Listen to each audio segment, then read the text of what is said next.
Hey YouTube, Satoshi Matrix here yet again bringing you another video. Welcome to the Controller Chronicles, the series where I showcase the best gaming controllers on the market.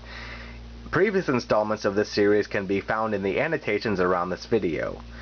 In this installment of the Controller Chronicles, I'll be talking about another Super Famicom controller that I think you guys would like to check out.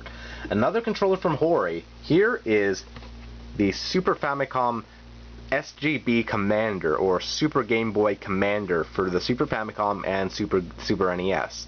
An import from Japan. This is one of the more interesting controllers.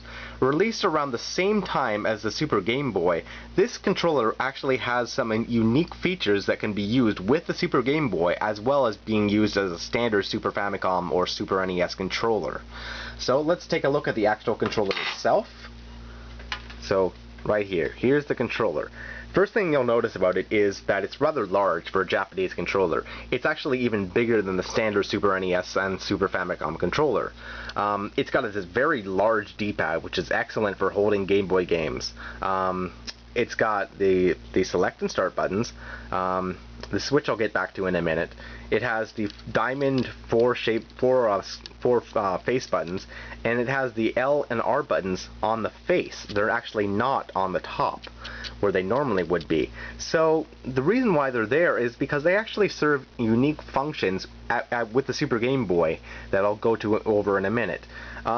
So there's the back, and as you can see, there's really nothing else just except for the buttons on the front. Unlike most Japanese controllers, the cord is a very lengthy 6 foot. It's not a standard 3 foot cable as you would get with most Japanese controllers. So unless your couch is extremely far away from your TV, you probably won't need an extension cable if you're planning on buying this controller. This controller can be found on eBay and other import shops.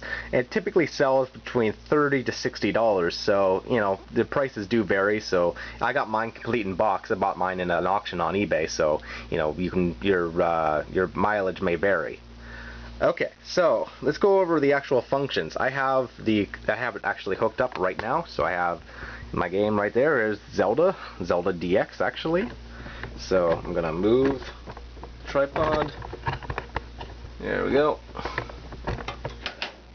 Let's unmute it. Fix that.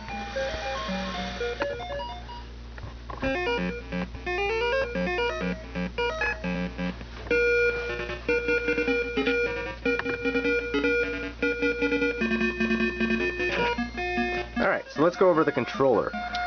Its unique functions. You'll notice that these two buttons are different colored than the rest of them. That's because they act as the B and A buttons on the Game Boy. They're actually the original same purple shade as the Game Boy. So if you're ever wondering why by default the Super Game Boy plugs the B and A buttons as the B and A buttons, there's your reason. It's because it's designed for this controller. This controller actually has some unique functions that it does beyond what would normally be if you normally use the Super Nintendo controller or the mouse. To access the menu, you simply press the R button, and that accesses the menu, as opposed to having pressed L and R, which you're using a standard controller. You can exit the menu also by pressing R. By pressing L, you can mute the Super Game Boy. That's something that you can't do with any other controller, so that's pretty neat. And in addition to that, let's actually go into the game itself.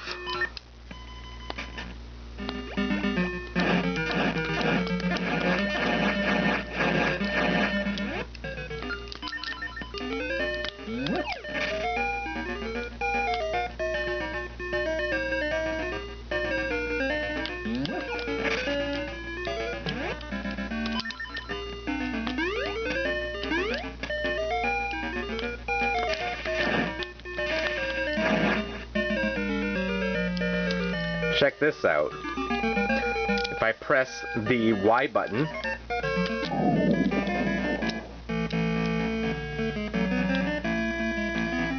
it's slow motion. In fact, if I press the Y button a second time,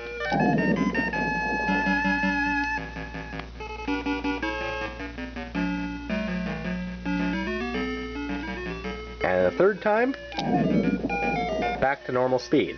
So as you can see, it has three different speed modes. This is about 1/4 speed. This is 1/3 speed, and that's one prime speed, normal speed.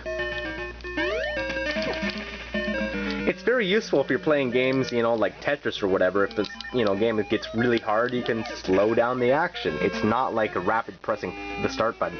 It actually makes the game run slower than it should, which is, you know, kind of really neat. Alright, so go over of the switch right here. You'll notice this says, I don't know if you can read it, it's SGB and SFC, Super Game Boy and Super Famicom. This switch here has two different modes. In Super Famicom, now it operates as a standard Super NES controller. You don't need to use the Super Game Boy with it. This will now work as a standard Super Nintendo controller, although with this crazy layout. So I don't know if you want to play Street Fighter or something with, you know, one quick access to the L and R buttons on the face. You know, I don't know why you'd want that, but if you did. And also, the Super Game Boy functions are now disabled. To access the menu, I have to press L and R together. Pressing R by itself does no longer work. But if I switch it, now it does. And I can mute the game if I wanted. Alright. I want to show you guys one more game because there's Zelda running. But how about Mega Man 5? Pull out Zelda DX. Put in Mega Man 5. Oops.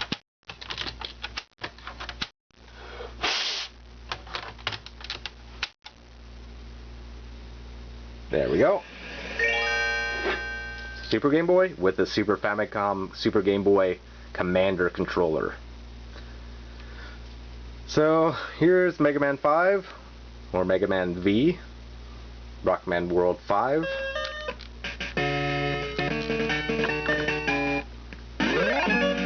Let's go Mercury. No, actually, this is Neptune, yeah. Controller, Mega Man.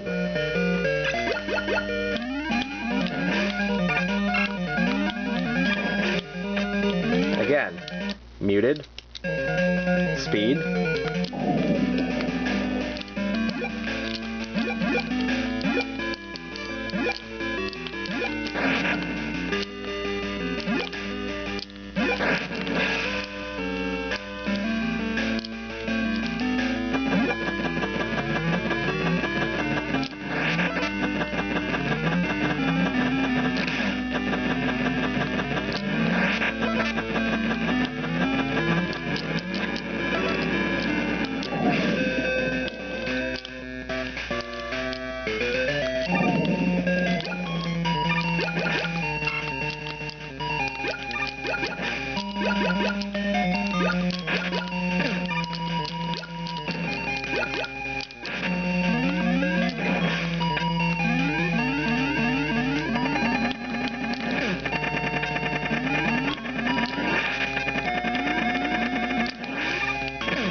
Yeah, but you guys get the point. Menu, mute, speed. There's to change the different settings in the menu. And again, you can go through and adjust the menu as you normally would do in using any Super Nintendo controller. So again, that's the Super Game Boy, Super Famicom, Super Hori Commander controller for the Super Famicom. Pretty neat. So again, thanks for watching, guys, and until next time, take care.